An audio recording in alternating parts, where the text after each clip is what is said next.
Zona Cero. Y entramos en materia, entramos en Zona Cero, nuestros monográficos, que hoy son muy patrios, porque nos vamos nada más y nada menos que a uno de los epicentros del misterio hispano. Vámonos al Toledo, de los visigodos, de los romanos, de los árabes, de tantas y tantas culturas, esa escuela de los traductores. Bueno, pues todo eso está muy bien, pero también hay un Toledo oculto, hay un Toledo mágico, y de él vamos a dar buena cuenta esta noche. ¿Qué tal, Carlos Canales? Buenas noches. Hola, buenas noches. Hombre, te veo hecho un recesvinto, ¿eh? Ya ves, cómo pesa esto de la corona votiva, como se caiga encima, me va a hacer un chichón que no veas. Bueno, pues nada, de aquí a nada te veo ya en el tesoro de Guarrazar. Dentro de él.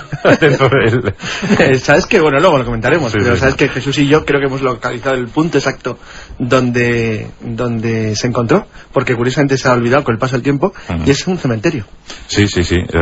Y bueno, pues lo cierto es que fue una pena, ¿verdad? El spoiler que fue sometido. Sí, es un drama, porque es la forma tan... Bueno, además, todos los tesoros visigodos, luego hablaremos un poco de ello, están, como decía, se diría claramente gafados. Sí, porque todo Don Jimeno lo convirtieron, pongamos, que en polvo y en trocitos lo fundieron. Bueno, también la ignorancia de los niños, ¿no? Que se pusieron a jugar con el... En el caso de Guarrazar es que hubo otro tipo de intereses, y bueno, mucho más aún cuando Sirfa se lo vendió, se lo llevaron toda Francia. Sí. Y mucho... Es increíble, es decir, alguien podría decir que Guarrazar se recuperó gracias a la derrota francesa en las primeras fases de la Segunda Guerra Mundial. No, es que fue así. Y es claramente así. Es que es así. Y lo que es... Franco le pide el tesoro y se lo da. Y bueno, y le devolvió también un montón de banderas y un montón de cosas. Pero por cierto que es curioso, porque para mí es una verdadera pena, que una parte del tesoro de Guarrazar, además sumamente importante y desde el punto de vista esotérico muy especial, que es la corona votiva de Suintila, el primer rey, el primer y prácticamente hasta Felipe II, el único monarca que gobernó sobre la totalidad de la península ibérica, fue robada en el año 21, cuando todavía el tesoro se encontraba en París, probablemente por alguien que estaba muy muy interesado en esa corona en concreto. ¿Qué tal, Jesús Callejo? Buenas noches. ¿Qué tal? Muy buenas noches. Bueno, pues a ti te había ya dispuesto a ir justo a las Navas de Tolosa, pasando por Toledo. Pues hombre, eres un cruzado ahora mismo. Bueno, es leonés, es normal, Un cruzado hecho y derecho, efectivamente. No, Carlos, siendo leonés no iba a las Navas de Tolosa. Bueno, pero yo pues digo que es porque el camino para bajar. No decía sentido. Julio se hubiera ido por la Ruta de la Plata, más en todo caso. Alfonso IX no se mantuvo al margen. Sí, es verdad. Y fíjate que era tío encima, tío y malo. Además, con un hecho sobrenatural que ocurrió en las Navas de Tolosa, ¿os acordáis de ese famoso peregrino que de buenas a primeras pues les anuncia dónde está el otro paso para que no caigan en la emboscada, y a partir de ahí tiene el mismo rostro que el del cuerpo, bueno, pues incorrupto que se acababa de encontrar en ese mismo momento en Madrid, y que correspondía ni más ni menos que a San Isidro Labrador. Y del que no se volvió a saber nada. Y del que no se volvió a saber nada, qué curioso, ¿no? O sea, todo este tipo de batallas. Y creo que el pasaje aquel lleva el nombre de San Isidro, ¿no? Sí, efectivamente, le pusieron el nombre de San Isidro porque, bueno, cayó de espaldas el monarca cuando rinde pleitesía pues al cuerpo incorrupto, una vez que había ocurrido la victoria de las Navas de Tolosa, y se encuentra que el rostro era el mismo de aquel extraño pastor, aquel extraño peregrino, que les indica no solo por qué camino tienen que ir para, ya digo, no caer en manos de los musulmanes, sino también dónde tienen que excavar para encontrar un pozo de agua que en ese momento era necesario para ellos. Las Navas de Tolosa, esa cruzada contra los almohades, generó un episodio pues triste en Toledo, porque los cruzados de vuelta arremetieron contra la judería, ¿no?, de la ciudad. Sí. Sí, pero los habían ya expulsado, porque la verdad es que era una panda de salvajes. Sí. La verdad es que es curioso, es decir, el siglo XIII, que es para mí uno de los siglos más interesantes de la Reconquista española, porque sobre todo por ser el siglo de Alfonso X el Sabio, la verdad es que es sumamente curioso, porque es cuando España se plantea de verdad la consideración de los musulmanes que vivían en su territorio como parte integrante al menos de una comunidad similar. Es cierto que el mito de la convivencia en Toledo es absolutamente falso. Los musulmanes estaban encerrados en sus propios barrios, no podían salir para hacer determinadas horas, los judíos en los suyos y los cristianos en los suyos. Y aún así los cristianos tenían doble barrio, porque la integración mozárabe, aunque con ellos no había ningún tipo de discriminación, no fue tan rápida como se ha pensado. De hecho, había 3 barrios cristianos: el de los cristianos viejos, de los conquistadores, el de los mozárabes, los cristianos que habían vivido allí, y el de los francos, es decir, el de los emigrantes de ultrapirineicos. Pero luego el barrio musulmán estaba claramente separado, y el barrio judío igual. Lo que es muy interesante es que, y bueno, ya podemos empezar en temas de misterio, hay algo fascinante, que es una prueba que a mí me contó, a nosotros, a Jesús y a mí, Fernando Ruiz de la Puerta, que me llamó mucho la atención y que luego he investigado y es auténticamente cierta. Estábamos sentados en un jardín, es que conocer Claro Toledo con Fernando Ruiz de la Puerta es muy especial, y estábamos viendo el baño de Florinda, el baño de la Cava, donde según la leyenda se levantaba el castillo del rey Rodrigo, que es donde la ve bañarse desnuda, y cuando decide cometer todo tipo de tropelías para a continuación buscar la ruina de España. Y sentados en la hierba nos dice, ¿sabéis que estáis sentados encima del lugar donde estaba la principal entrada de la Gruta de Hércules? Y digo, pues vosotros, pues hombre, pues no. Y además es algo más, es decir, luego fue la escuela talmúdica de Toledo. Y ¿sabéis por qué lo sabemos? Que es un lugar sagrado. Y decimos, ¿por qué? Dice, porque es un jardín. Los conversos en los siglos XVI y XVII protegieron todos los lugares sagrados de Toledo, claro, con la aquiescencia además de la Iglesia Católica, para convertir todos los lugares mágicos y sagrados en jardines. Lo interesante es que si se hiciera una fotografía aérea y se hiciera una forma, de la forma que mantienen los jardines sobre Toledo, nos encontraremos con una estrella muy curiosa. Lo cierto es que Pelayo, que era un potente oficial de la Armada visigoda, del ejército visigodo, pues volvió grupa sobre Toledo y, según la historia, escoltó al obispo de la ciudad, a los sacerdotes y a buena parte de la población civil hacia el norte, llevándose los tesoros. La pregunta es, Jesús, ¿todos? Bueno, esa sería la pregunta, y sobre todo lo más preciado, ¿no?, que tenían los visigodos, que por otra parte formaba parte de la rapiña de innumerables batallas, ¿no? Entre ellos, pues, la rapiña que hicieron en Roma, ¿no?, cuando Alarico la saqueó y consiguió, pues, lo que por otra parte los romanos habían saqueado de otros lugares, ¿no?, entre ellos la mesa de Salomón. Y ese es un poco el gran enigma. Realmente, si todos los tesoros que salieron de allí con la invasión musulmana, pues, quedaron algunos enterrados, es verdad que todos salieron, ¿o no fue así? Bueno, pues al principio, cuando ya un poco nos hemos lanzado en la vorágine de este Toledo mágico, ya habéis comentado lo del tesoro de Guarrazar, y que hay que completarlo con el tesoro de Torredonjimeno, en Jaén. Es decir, eso nos está indicando de que muchos de los tesoros no fueron a la parte norte, sino que también fueron a alguna parte sur, porque hay dos sitios en concreto, que es Guarrazar, donde en 1858 se encuentra pues parte de esas coronas votivas, y en 1926, cuando se encuentra en la finca de Majanos de Garañón, en Torredonjimeno, el resto, ¿no?, de las coronas votivas, algunas de las cuales pues están ahora en el Museo Arqueológico de Madrid, sobre todo las de Guarrazar. Es decir, eso nos está indicando que siguieron una ruta a algún lugar del sur que lo entroncaría casi con toda seguridad con la capital, con Jaén, ¿no?, con esa catedral que tiene también muchas reminiscencias de ese lugar donde pudo haber estado ocultado la mesa de Salomón, incluso que sirvió para promover una sociedad secreta que no solo custodiara, sino que albergara el secreto de lo que podría ser la mesa de Salomón. Claro, y además, ocultar esos tesoros significa que los visigodos no daban por perdida la historia. Hay muchas teorías. Hay una muy novelada por Slava Galán que a mí me gusta mucho porque es creíble. Es decir, si yo tuviera que reconstruir un crimen, es lo que hubiera hecho. Es decir, Slava Galán sostiene que desde luego los árabes se apoderaron de la mesa por una sencilla razón. Primero, porque la conocían, es decir, conocían ciertos elementos de la mesa muy interesantes. Por lo menos una pata. Claro, de los que ahora hablaremos, y sobre todo porque el Akbar Magma, el libro, la crónica de la conquista árabe, que se escribió en el siglo IX-X, cuenta y dice que Tarik, al llegar a Toledo, se apoderó de la mesa de David, hijo de Salomón. Perdón, al revés, de la mesa de Salomón, hijo de David. Es muy interesante porque no es la única crónica que lo dice, y además todas añaden algún elemento mágico, bueno, para contar una historia que se va cambiando a lo largo del tiempo. Pero en relación con lo que decía Jesús, es muy curioso porque se sabe por la propia crónica que Muzan, al llegar a Toledo, sabéis que tiene un enfrentamiento con Tarik, dice que incluso llegó a pegar un latigazo en la cara. El caso es que ordena que se prepare la mesa junto con todo el tesoro real godo, más una serie de cautivos especiales para ser enviados al califa a Damasco. ¿Qué es lo que ocurrió? Pues que en algún lugar, entre Toledo y los puertos del sur de España, el tesoro se pierde, es decir, desaparece.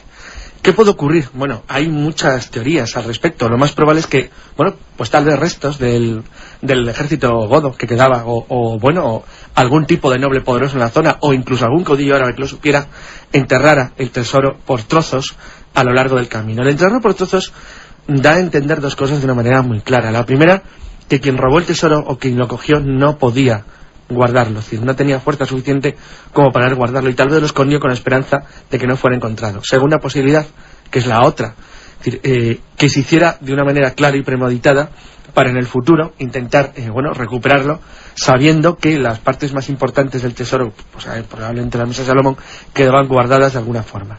Hay algo muy interesante, lo que he comentado al principio del cementerio.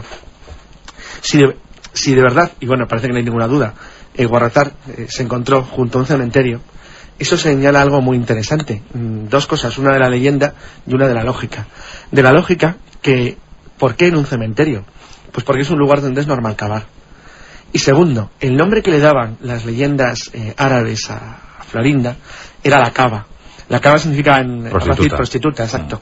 Sin embargo, la cava es un lugar cavado en latín también. Es un lugar en el que tú has cavado, en el que has horadado o hecho una excavación.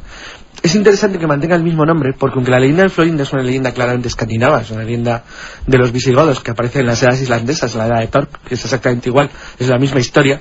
En el caso de los visigodos fue adaptada, obviamente fue adaptada por las primeras generaciones de la Reconquista, para poder justificar lo que les había ocurrido, que entronca con una tradición legendaria que existía en Toledo antes incluso de la llegada de los godos, porque la leyenda de la gruta de Hércules y del Palacio Encantado es una leyenda básicamente de la época romana. Es una leyenda de la época romana que además no es exclusiva de Toledo, y eso tiene una curiosa relación con lo que acaba de citar Jesús de Jaén y la Mesa de Salomón en Jaén, y es que en Martos, uno de los puntos esenciales en cualquiera que quiera hacer una trayectoria, una búsqueda legendaria de la Mesa de Salomón, hay una gruta de Hércules que tiene el mismo nombre que la de Toledo. Bueno, pues estamos hablando de la Mesa de Salomón, que puede ser el tesoro más importante encerrado en los bajos fondos, en el mundo subterráneo de Toledo. Pero no es lo único. Hay que atender este monográfico de Toledo mágico, y seguro que vamos a encontrar calles espectaculares, ¿no, Jesús? Claro, sí, la verdad es que el problema de un monográfico tan ambicioso como este es que se nos van a quedar muchísimas cosas en el tintero, lo cual también es lógico por otra parte, ¿no? Ya solo con la Mesa de Salomón podríamos hablar de ya la hicimos además. Pero bueno, bien, está como introducción, pero cuando hablábamos de las posibles entradas a esa cueva de Hércules, que no lo olvidemos, sería pues uno de los receptáculos de esa Mesa de Salomón y otro tipo de tesoros pues impensables, ¿no?, de lo que podían albergar los visigodos, tendríamos que referirnos un poco a la iglesia de San Justo. La iglesia de San Justo se comenta que debajo de ella estaba una de las entradas a esa cueva de Hércules. Y digo que estaba porque la iglesia se demolió en el año 1839 y gracias a eso se descubrieron pasadizos de bóvedas con arcos de medio punto que conducían a lugares que luego pues eran cegados, ¿no?, que de una forma deliberada pues impedía el paso. Y bueno, y una de esas leyendas dice que una de los posibles pasadizos podía llevar hasta la cueva de Hércules y por tanto pues a uno de los sitios donde se albergaría este gran tesoro. Y cito lo de la iglesia de San Justo porque muchas de estas iglesias tienen que ver con leyendas, algunas de ellas espeluznantes, con muchas tradiciones macabras, algunas no tanto, porque claro, Toledo es tantas cosas a la vez. Fíjate que incluso de la época árabe, que nos quedan algunas mezquitas, entre ellas la de el Cristo de la Luz, hay una historia preciosa, muy conocida, pero que a mí siempre me ha llamado la atención porque nos está revelando que posiblemente en la Edad Media sí que había una tecnología que ahora mismo desconocemos, que es el de las lámparas perpetuas. Por ejemplo, sabéis que este nombre de mezquita del Cristo de la Luz, una mezquita del siglo X, es el único edificio anterior a la Reconquista cristiana que se conserva aún intacto. Y tiene una leyenda muy singular, ¿no? La leyenda cuenta que el caballo de Alfonso VI, cuando entra en Toledo, se para en seco, se arrodilla en un sitio muy concreto y lo hace ante un muro, ¿no? Bueno, pues se quedan un poco intrigados tanto el rey como su séquito y ven que en ese muro hay algo que está brillando, ¿no? Tiran el muro y encuentran un Cristo con una lámpara encendida unos 369 años después, si lo asociamos a que realmente fue escondida antes de la invasión musulmana en el 711. El mismo rey, habla la leyenda esta de Alfonso VI, dice que considera que es un hecho milagroso porque no solo por el hecho de que se conservara todavía intacto ese Cristo, sino por esa luminaria, no era un cirio, sino que era una de esas lámparas romanas que por un combustible que ahora mismo desconocemos su composición y que no es el único caso además dentro de la historia milagrosa de este tipo de imágenes que aparecen súbitamente una vez que se ha producido la Reconquista, pero pues por una composición desconocida, que no estamos hablando exactamente de milagros, sino de una tecnología que ahora mismo desconocemos, esa lámpara había permanecido encendida pues casi 400 años. Bueno, pues eso a mí es lo que me llama la atención, porque ese mismo rey, que parece que tenía cierta atracción a localizar imágenes sagradas, se dice que también él encuentra la talla de la Virgen de la Almudena en Madrid, y también, como no, con una de estas lámparas inapagables e impagables, se podría decir también, ¿no? Bueno, pues ese es el Cristo de la Luz, y esas son un poco esas leyendas tan interesantes. Pero si nos vamos a los monumentos mozárabes, como la iglesia de San Sebastián, de Santa Eulalia, también están repletas de leyendas, o los monumentos mudéjares, como el Cristo de la Vega, o la iglesia de Santiago del Arrabal, que por cierto, siempre se ha hablado del duende del Arrabal, porque era uno de los duendecillos de la calle del Arrabal, que hacía pues crear muchísimas pesadillas no solo a los vecinos, sino a toda la gente que por allí paraba, ¿no? Incluso todavía se dicen casos muy recientes de voces y de luces espectrales que siguen apareciendo por esa calle. Es decir, estamos hablando de Toledo, que es una ciudad tan mágica, no solo por lo que se ve, sino por lo que no se ve, por los subterráneos, por sus leyendas, por sus tradiciones, por su cultura y por ser uno de los imperios más importantes de toda no solo de la cristiandad, sino de todo el mundo musulmán, sino también de todo el mundo judío. No obstante, ya sabes que en el siglo XIII floreció la Escuela de Traductores de Toledo. Es uno de los referentes obligados, y hay más misterios todavía por desentrañar que aquellos que conocemos, y fíjate que los que conocemos ya son bastantes. Entonces, estos apuntes medievales, la verdad que ya tienen para un paseo muy interesante, pero luego está la noche en Toledo también. Claro, pero además lo cojan por donde lo cojan, porque Toledo tiene sus leyendas, las leyendas clásicas. Yo las podría dividir básicamente en 4 grupos fundamentales. Las primeras son las típicas leyendas del estilo que acaba de comentar Jesús, la luz de la luz imperecedera, o por ejemplo, la que voy a contar yo ahora, el Cristo de las Aguas, que son leyendas que hacen referencia al Toledo cristiano, es decir, milagros o pseudomilagros que aparecen cuando Toledo pasa a ser de nuevo la capital del Reino de Castilla, o el centro de su poder, porque era como si hubieran estado esperando para que ese momento volviera a ocurrir. Son milagros tan claramente relacionados con el hecho político de que Toledo volviera a ser la cabeza de las Españas. El segundo grupo serían las leyendas o los cuentos de amor. Son muchísimos en el caso de Toledo. Yo creo una de las ciudades de España que tiene acumulado más cantidad de leyendas relacionadas con parejas de enamorados, pero casi todas con algún elemento trágico, que puede ser bien de carácter mágico, como por ejemplo la tremenda leyenda de Bécquer de la mano, que es una maravilla, o por el contrario, claramente optimistas, pero entonces relacionadas con algún hecho que realmente se ocurrió en Toledo, como por ejemplo la destrucción del puente de San Martín, donde es la mujer del arquitecto que no encuentra una solución al puente la que destruye el puente para poder protegerle. Y finalmente habría los grupos de leyendas de carácter religioso, fundamentalmente antijudías, son claramente antisemitas, además se arrastran en muchas zonas de España, y en el caso de Toledo es especialmente significativo, y un pequeño grupo de leyendas que hacen referencia a los musulmanes, que casi siempre son el adversario, no son negativas en el sentido de las leyendas antijudías, que claramente están enmarcadas dentro de la vida de la ciudad, en tanto que las leyendas en las que los musulmanes aparecen como protagonistas aparecen siempre como los que están ya fuera, es decir, son contrarios, que en algún momento dado quieren volver a tomar la ciudad o quieren hacer algún tipo de maldad. Entonces, esto le da a Toledo una riqueza gigantesca, porque le da todo el tipo de leyendas de la Baja Edad Media, mezcladas con otras cuantas que quedan inventadas a partir de lo que es un pasado legendario de Toledo que no conocen, que es el pasado visigodo y romano, pero el que quedan las huellas suficientes como para poder seguir recreándolo una y otra vez, haciendo leyendas nuevas. Fijaros que a mí la leyenda de las aguas, porque luego hay leyendas puramente del Tajo, hay como 4 o 5 que hacen referencia al río como tal. Fijaros que es un grupo de pescadores que se encuentran en una caja que está flotando en el Tajo, entonces cada vez que intentan acercarse a la caja se aleja, como si tuviera inteligencia propia. Sin embargo, finalmente llaman a todas las órdenes religiosas de la ciudad, hasta para que cada uno vaya haciendo algún tipo de invocación, de palabra, de ruego, de rezo, a ver qué ocurre, hasta que finalmente una cofradía en concreto, la de la Veracruz, pronuncia unas palabras y la caja se acerca.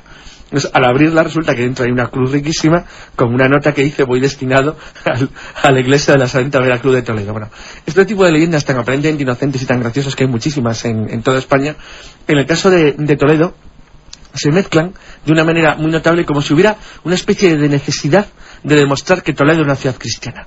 Eso es una verdadera obsesión.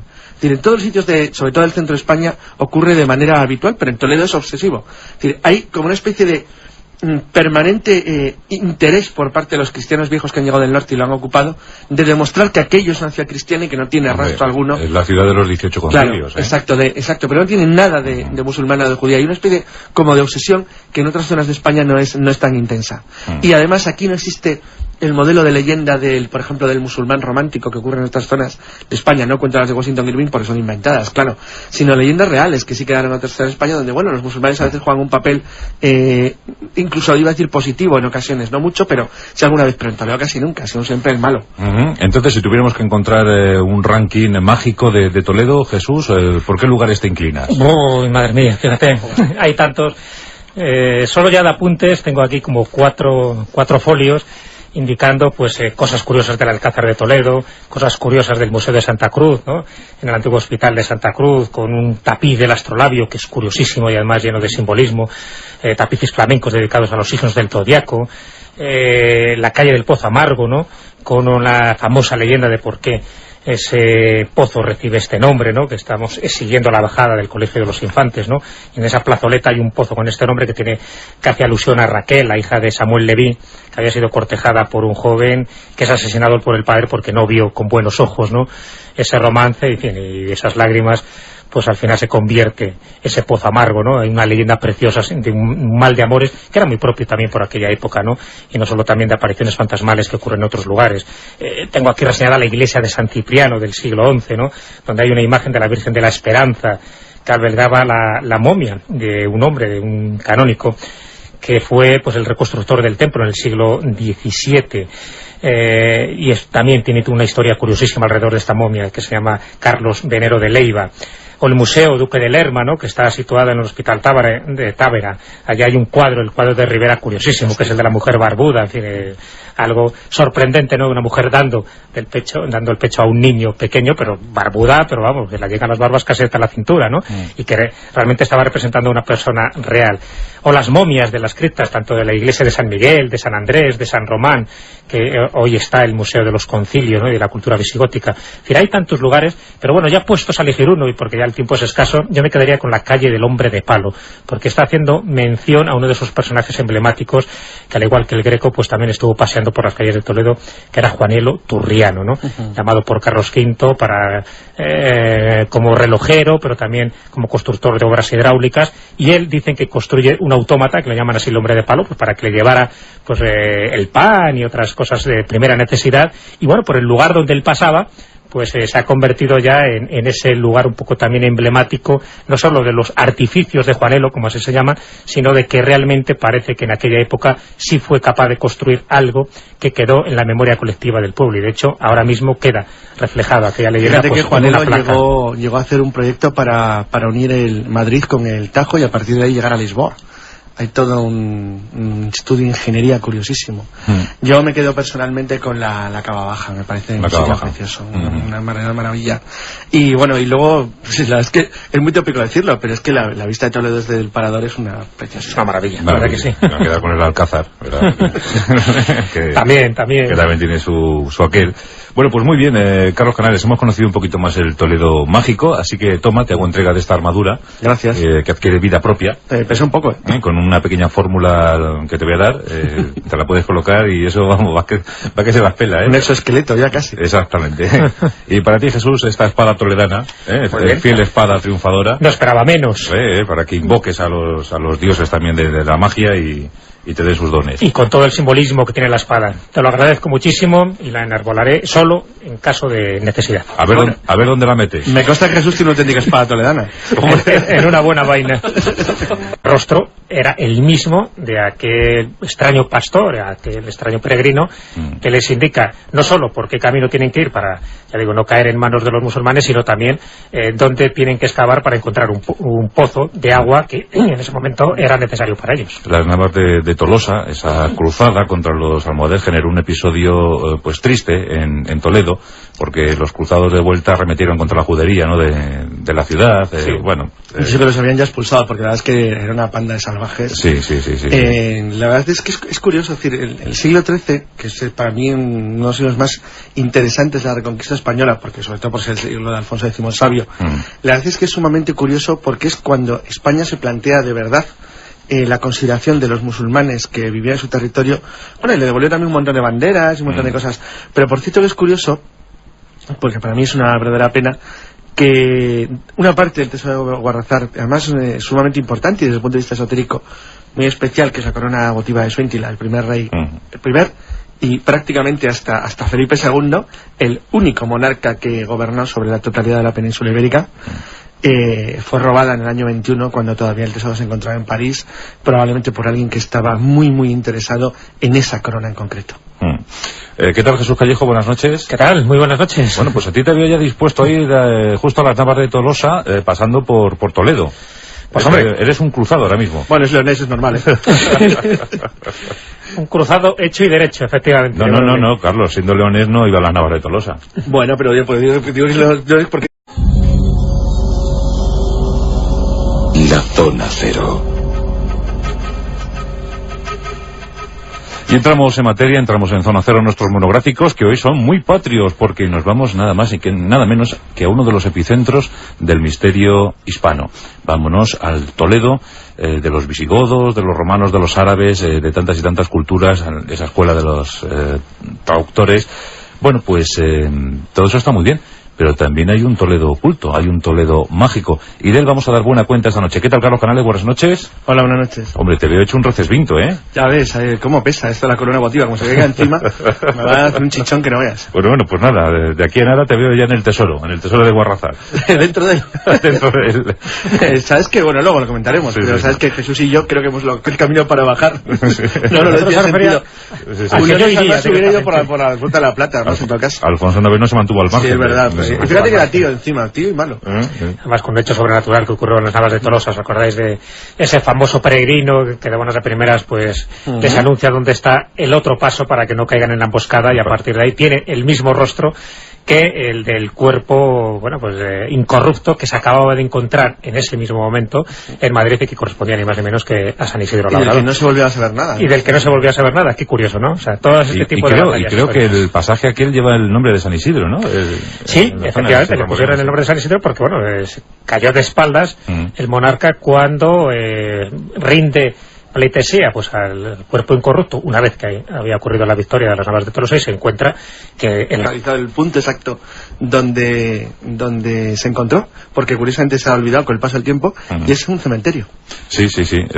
Y bueno, pues lo cierto es que fue una pena, ¿verdad? El spoiler que fue sometido. Sí, es un drama, porque es la forma tan... Bueno, además, todos los tesoros visigodos, luego hablaremos un poco de ello, están, como decía, se diría claramente gafados. Sí, porque todo Don Jimeno lo convirtieron, pongamos, que en polvo y en trocitos, lo fundieron. Bueno, también la ignorancia de los niños, ¿no? Que se pusieron a jugar con el... En el caso de Guarrazar es que hubo otro tipo de intereses, y bueno, mucho más aún cuando Sirfa se lo vendió, se lo llevaron toda Francia. Sí. Y es increíble, es decir, alguien podría decir que Guarrazar se recuperó gracias a la derrota francesa en las primeras fases de la Segunda Guerra Mundial. No, es que fue así. Y es claramente así. Es que es así. Y lo que Franco le pide el tesoro y se lo da.